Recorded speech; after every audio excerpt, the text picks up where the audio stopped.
March is here and Oklahoma State basketball is ready for the madness. The Cowboys proved they can play with any team in the nation after an incredible Big 12 tournament run. OSU reached the championship game for the first time since 2005 and fell just short to Texas. Now, I would be remiss if I didn't mention the Longhorns got to skip the semifinal game due to Kansas reporting a positive COVID case. The game everyone is talking about is OSU's semifinal win against Baylor. The Cowboys handed the Bears only their second loss of the season in an exhilarating 83-74 victory.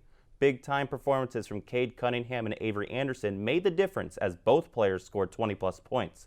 The semifinal against Baylor was arguably more important than the championship game. The victory gives the Cowboys the confidence to know they can beat almost anybody in the country. Cowboys center Caleb Boone says while the championship loss was hard, the team has sent a clear message with its recent form. It sucks that we didn't win it, but I mean, we beat top-tier teams for basically 3 weeks. So, like, if anybody doesn't take that in consideration, then I honestly don't know what to tell them because, like, that's a basketball team that can fight. In the span of 14 days, OSU played 7 straight games against ranked opposition. The Cowboys winning 5 of those 7 had experts predicting OSU to be a 3 seed in March Madness. At one point, OSU was projected to be as high as a 2 seed.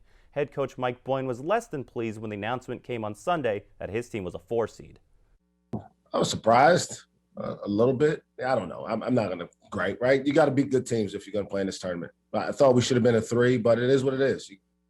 At the number 4 spot in the Midwest region, OSU will play the 13th seed Liberty. Due to COVID protocols, all March Madness will take place in Indiana. The Cowboys' first game will air on TBS Friday evening. A win against Liberty would pit OSU against the winner of Tennessee and Oregon State in the round of 32. Now, as the Cowboy basketball team heads into March Madness, one of the biggest stories has been about a player most people outside of Stillwater haven't heard till recently. Joseph Fazio has more on what Dee Mitchell's been up to since receiving a scholarship 2 months ago. The Oklahoma State women's basketball team will also be dancing this March. The Cowgirls finished the regular season with an all-time best conference record of 13-5. In Big 12 tournament play, the Cowgirls picked up a feisty 89-80 victory against Oklahoma. The result didn't come easy for the Cowgirls, who had to overcome a 15-point deficit. A late push from the Cowgirls and several key three-pointers from Jamie Asbury sent the game to overtime. Asbury led everyone with scoring with 28, 10 of those points coming in overtime. The victory was a strong performance for the Cowgirls with 5 players scoring in double digits. The Cowgirls' tournament run ended in the semifinal against West Virginia. OSU fell 59-50 in a hard-fought battle. Head coach Jim Littell says that poor shooting was one of the big factors in the loss. Didn't think we played very well, and then you couple that with the idea that we didn't shoot it very well. We shot 30% from the floor, and what did we shoot? 10% from the 3 line. That's difficult to win when you mix those numbers into it. So.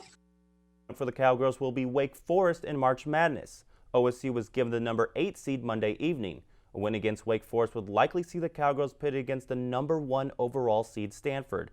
OSU will play the round of 64 game on Sunday. Now off the court, Cowboy baseball picked up 1 win in its home series against Vanderbilt. Cowgirls softball had its 8-game winning streak snapped at the hands of Houston, and OSU cross country hosted the NCAA championship in Stillwater. The men's team placed 3rd overall, putting them back on the podium for the first time since 2013. The women finished 24th with sophomore Taylor Rowe finishing as the runner-up. What a week for OSU athletics.